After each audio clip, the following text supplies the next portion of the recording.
Di sini, saya akan menjelaskan apa itu sistem respirasi, mekanisme pengangkutan O2, dan mekanisme pengangkutan CO2. Sistem respirasi atau sistem pernapasan adalah sistem tubuh yang bertanggung jawab untuk menyediakan oksigen sel-sel tubuh dan membuang karbon dioksida keluar tubuh agar sel-sel tubuh tetap hidup. Sistem ini bekerja sama dengan sistem kardiovaskular untuk mengedarkan oksigen yang didapatkan dari pertukaran gas di alveolus ke seluruh tubuh bersama dengan aliran darah, yang kemudian mengambil karbon dioksida dari hasil metabolisme sel untuk dibawa kembali ke paru-paru, yang kemudian dibuang keluar tubuh. Selanjutnya ada mekanisme pengikatan O2. Pertukaran gas antara O2 dan CO2 terjadi di dalam alveolus dan jaringan tubuh melalui proses difusi. Oksigen yang sampai di alveolus akan berdifusi menembus laput alveolus dan berikatan dengan hemoglobin dalam darah yang disebut dengan deoksigenasi dan menghasilkan senyawa oksihemoglobin seperti reaksi sebagai berikut. Hb ditambah O2 menghasilkan HbO2. Tahapan proses pengikatan oksigen, yaitu alveolus memiliki O2 lebih tinggi daripada O2 di dalam darah. O2 masuk ke dalam darah melalui difusi melewati membran alveolus. Di dalam darah, O2 sebagian besar sebanyak 98% diikat oleh hemoglobin yang terdapat pada eritrosit menjadi oksihemoglobin. Selain diikat oleh hemoglobin, sebagian kecil O2 larut di dalam plasma darah sebanyak 2%. Setelah berada di dalam darah, O2 kemudian masuk ke jantung melalui vena pulmonalis untuk diedarkan ke seluruh tubuh yang membutuhkan melalui jaringan sel untuk proses oksidasi. O2 yang sudah terikat pada hemoglobin dalam bentuk oksihemoglobin diangkut menuju sel dengan reaksi O2 yang masuk ke dalam jaringan, kemudian diberikan pada mitokondria untuk respirasi seluler. Dari respirasi seluler itulah energi dihasilkan. Dalam peristiwa ini, tidak hanya O2 yang diperlukan, melainkan juga makanan yang terlalut dalam darah. Selanjutnya, ada mekanisme pengangkutan CO2. Proses oksidasi atau pembakaran dalam sel akan menghasilkan CO2 sebagai hasil respirasi sel yang kemudian akan diangkut lewat kapiler vena darah menuju alveolus. CO2 dalam alveolus akan dikeluarkan lewat paru-paru. Pengangkutan CO2 keluar tubuh umumnya berlangsung menurut reaksi kimia sebagai berikut. CO2 ditambah H2O menjadi H2CO3 menghasilkan H+ ditambah HCO3. Tahapan proses pengeluaran karbon dioksida di atas, yaitu sebagai berikut. Di dalam jaringan, CO2 lebih tinggi dibandingkan dengan yang ada di dalam darah. Ketika O2 di dalam darah berdifusi ke jaringan, maka CO2 di jaringan akan segera masuk ke dalam darah. Ketika CO2 berada di dalam darah, sebagian besar sebanyak 70% CO2 akan diubah menjadi ion bikarbonat atau HCO3-. 20% CO2 akan terikat oleh hemoglobin pada eritrosit, sedangkan 10% CO2 akan larut dalam plasma darah. Di dalam darah, CO2 dibawa ke jantung, kemudian oleh jantung, CO2 dalam darah dipompa ke paru-paru melalui arteri pulmonalis. Di paru-paru, CO2 akan dikeluarkan dari tubuh melalui proses ekspirasi. Selanjutnya yaitu mengenai mekanisme dari sistem pernapasan itu sendiri. Bernafas atau ventilasi paru merupakan proses mekanika yang bergantung pada perubahan volume pada kavitas dada atau toraks. Hal tersebut terjadi dengan rangkaian proses sebagai berikut. Yang pertama yaitu inspirasi. Inspirasi adalah proses masuknya udara ke dalam paru-paru. Seperti yang terlihat pada gambar di samping, saat inspirasi atau menarik nafas, diafragma dan otot interkostal akan berkontraksi sehingga ukuran kavitas dada akan membesar. Diafragma yang berkontraksi akan berubah bentuk dari bentuk lengkung ke atas atau dome shape menjadi datar bersamaan dengan otot interkostal eksternal yang juga berkontraksi, sehingga jarak antar tulang iga menjadi lebih rapat dan tertarik ke bagian atas. Proses tersebut menyebabkan rongga dada menjadi lebih besar. Rongga dada yang membesar juga akan menyebabkan paru-paru meregang dan volume paru meningkat, sehingga tekanan udara akan menurun. Tekanan dalam paru yang lebih rendah dari atmosfer akan menyebabkan udara mengalir ke dalam paru hingga tekanan atmosfer sama dengan tekanan udara dalam paru. Mekanisme pernafasan yang kedua yaitu ekspirasi. Ekspirasi atau menghembuskan nafas secara umum adalah proses pasif yang bergantung pada elastisitas jaringan paru tanpa memerlukan kontraksi otot untuk menurunkan intratorakal.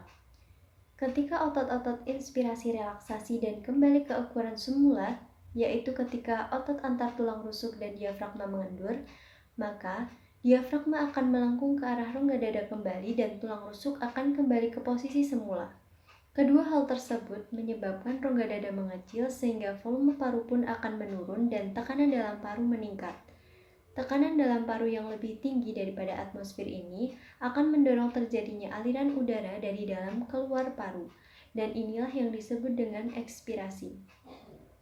Dalam kondisi tertentu, misalnya asma atau saluran nafas yang tersumbat akibat dahak, proses menghembuskan nafas ini dapat menjadi proses aktif dengan melibatkan otot interkostal internal dan otot-otot abdomen. Dan yang terakhir adalah mengenai kapasitas paru-paru. Kapasitas pernafasan seseorang dapat dipengaruhi oleh banyak faktor, di antaranya ukuran tubuh, jenis kelamin, usia, dan kondisi fisik seseorang.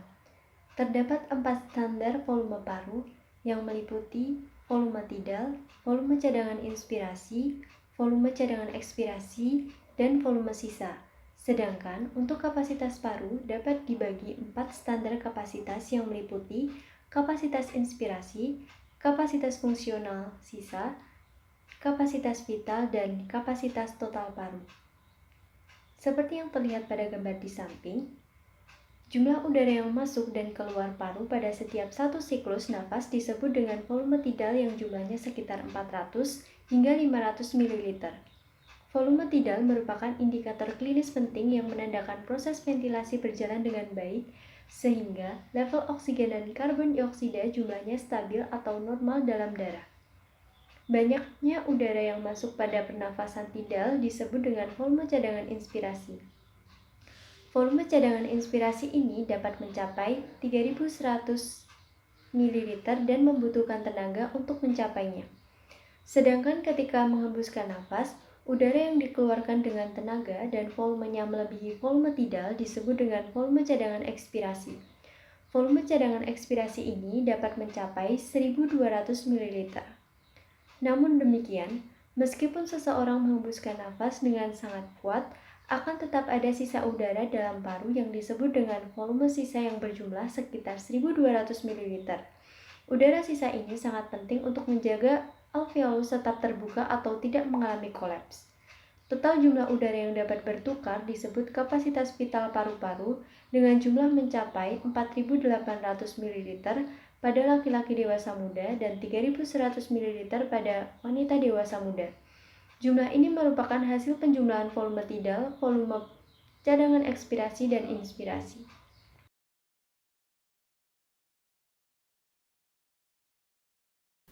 Baik, di sini saya akan menjelaskan mengenai sistem pencernaan manusia. Sistem pencernaan manusia merupakan sistem yang memiliki fungsi memecah makanan dan minuman dari luar tubuh menjadi ukuran yang lebih kecil agar mudah diakses oleh enzim-enzim tubuh. Sistem pencernaan terdiri dari mulut, lidah, kerongkongan, lambung, pankreas, usus halus, usus besar, dan anus. Berikut organ-organ dari pencernaan manusia. Pertama, ada mulut. Mulut merupakan pintu gerbang pertama yang membukakan jalan masuk makanan ke dalam tubuh. Proses diawali dengan gigi yang menggigit makanan menjadi ukuran yang lebih kecil. Selanjutnya ada lidah. Lidah membentuk dasar rongga mulut dan merupakan organ pencernaan yang terdiri dari otot rangka dilapisi oleh membran mukosa. Selanjutnya ada esofagus. Esofagus atau kerongkongan merupakan tabung berotot dilapisi dengan epitel squamous bertingkat. Kerongkongan mengangkut makanan ke lambung dan mengeluarkan mukus. Organ selanjutnya adalah lambung. Lambung ialah perbesaran dari saluran pencernaan yang mempunyai wujud serupa huruf C. Salah satu fungsi dari lambung adalah penyimpanan makanan sementara dan pencernaan kimiawi dan mekanis. Selain itu, terdapat pankreas yang merupakan organ yang berperan dalam pencernaan kimiawi di usus halus. Usus halus sendiri memecah sebagian besar makanan yang kemudian nutrisi dari makanan tersebut diserap oleh dinding usus halus. Selanjutnya ada usus besar yang memiliki ukuran lebih pendek dibandingkan dengan usus halus, yang memiliki fungsi sebagai penyerapan air, vitamin, nutrisi, serta pemadatan tinjat sebagai tempat sekresi kalium dan klorida dan memindahkan hasil sekresi menuju anus. Secara umum, proses dasar pada pencernaan manusia terdiri atas 6 tahapan, yaitu ingesti, sekresi, motilitas, digesti, absorpsi, dan defekasi. Ingesti merupakan proses tahap saat makanan dan minuman masuk ke dalam mulut. Selanjutnya ada sekresi. Pada proses pencernaan, sel-sel pada dinding saluran pencernaan mensekresi berbagai zat yang berguna untuk proses pencernaan. Selanjutnya adalah motilitas, merupakan kemampuan saluran cerna untuk menggerakkan dan mencampur zat-zat dalam saluran cerna, contohnya enzim dan partikel makanan. Selanjutnya, digesti, merupakan proses makanan yang dimasukkan ke dalam tubuh dipecah menjadi molekul yang dapat digunakan oleh tubuh. Selanjutnya adalah proses absorpsi atau penyerapan. Beberapa zat dapat diabsorpsi tanpa melalui proses pencernaan. Zat-zat tersebut adalah vitamin, ion, kolesterol, dan juga air. Yang terakhir adalah defekasi atau pengeluaran zat sisa. Zat yang dikeluarkan sebagai hasil proses defekasi disebut dengan feses.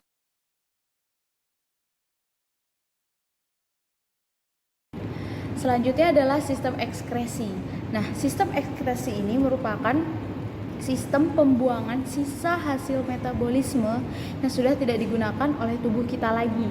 Nah, sisanya itu dibuang dalam bentuk urin, empedu, karbon dioksida, air, keringat, dan sebagainya.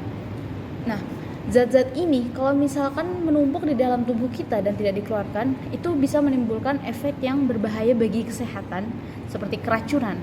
Nah, di dalam sistem ekskresi ini diketahui 4 organ yang berperan.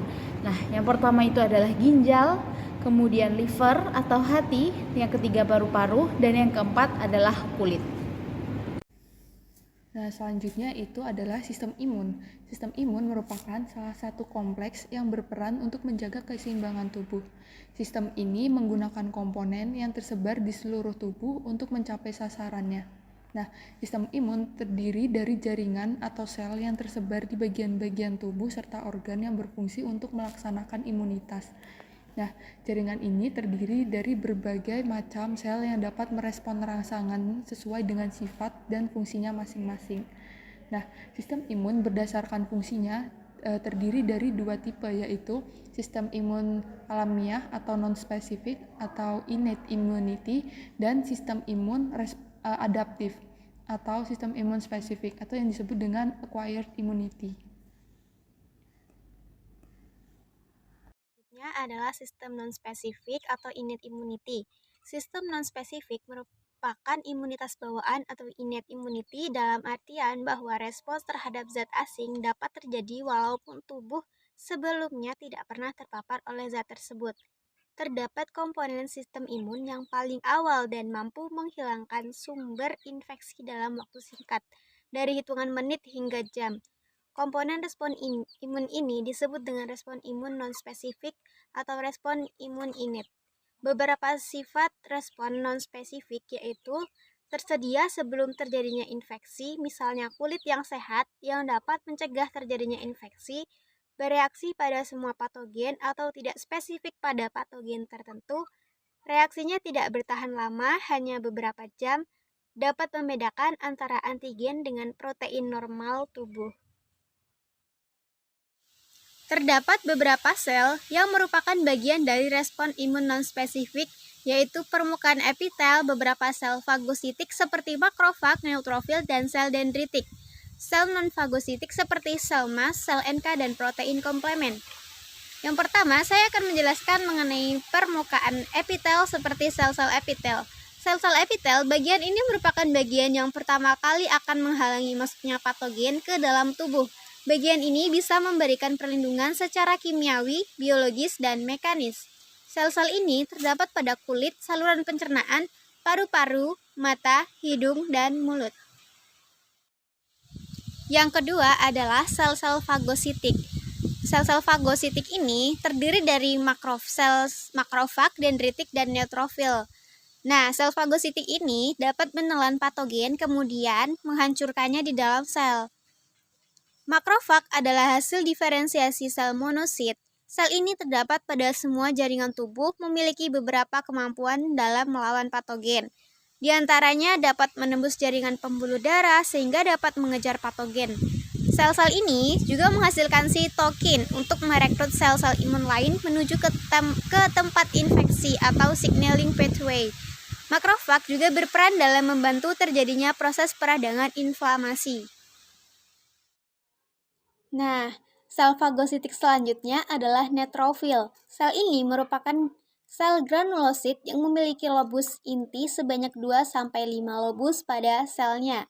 Neutrofil merupakan salah satu sel yang pertama kali sampai di tempat infeksi. Kemudian sel dendritik. Sel dendritik adalah salah satu dari sel fagositik. Struktur sel ini seperti dendrit pada sel saraf. Sifat fagositnya makropinositosis yang berarti dapat menelan molekul besar. Pada fungsinya sebagai antigen presenting cell atau APC, sel dendrit akan menelan patogen, kemudian di dalam sel patogen akan diproses sehingga menjadi antigen. Setelah itu, dengan molekul yang ada di permukaan selnya, sel dendritik akan mempresentasikan antigen ini ke sel limfosit T untuk dikenali sehingga akan mengaktifkan sel limfosit T. Yang ketiga ialah sel eosinofil. Sel-sel eosinofil merupakan sel granulosit yang juga berperan dalam respon imun. Sel ini memiliki 2 lobus pada sitoplasmanya. Eosinofil dapat mengeluarkan protein yang toksik terhadap patogen. Selain itu, sel eosinofil juga berperan dalam peradangan bersama-sama dengan sel mast dan basofil. Selanjutnya, yang keempat ialah sel mast atau mast cell. Sel-sel ini banyak terdapat pada tempat-tempat yang sering berhubungan dengan lingkungan luar seperti kulit dan saluran pernafasan. Mekanisme sel mast dalam mencegah infeksi dilakukan dengan cara memproduksi protein inflamasi, vasodilatasi, dan rekrutmen sel-sel fagositik ke tempat infeksi. Selain itu, sel mast dapat melepaskan histamin yang berperan dalam proses alergi.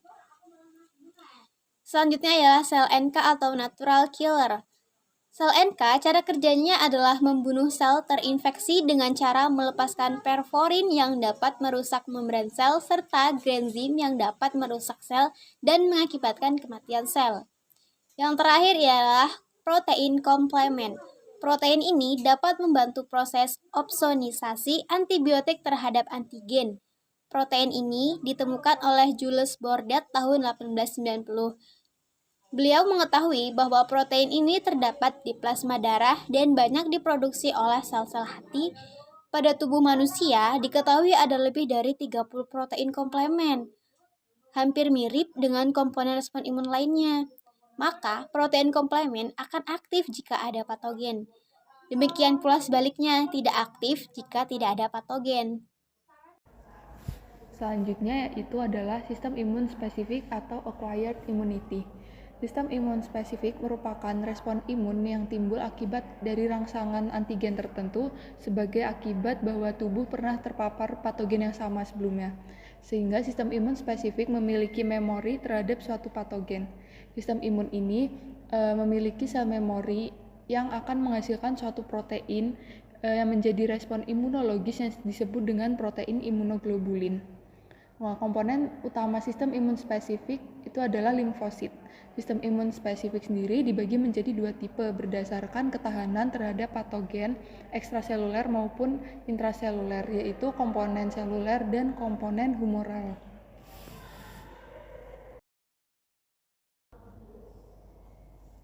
Nah, yang pertama itu ada komponen seluler. Pada komponen seluler, sel limfosit T itu menjadi respon imunologis. Nah, sel limfosit T sendiri dibagi menjadi 3 jenis, yaitu sel T helper atau CD4+, kemudian ada sel T sitotoksik atau CD8+, dan yang terakhir ada sel T regulatory. Nah, masing-masing sel T ini memiliki mekanisme yang berbeda untuk merespon adanya rangsangan patogen pada intraseluler.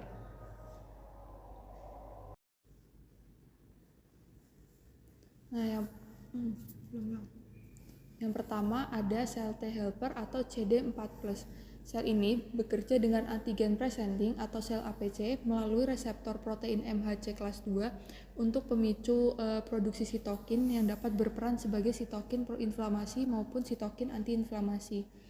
Yang kedua ada sel T sitotoksik atau CD8+. Nah, sel ini akan berikatan dengan sel yang terinfeksi patogen pada intraseluler melalui protein MHC kelas 1 dan akan langsung membunuh sel yang terinfeksi patogen tersebut. Dan yang ketiga adalah sel T regulatory atau sel ini akan mengatur supresi dari respon imun apabila sudah berlebih dan menyebabkan kerusakan.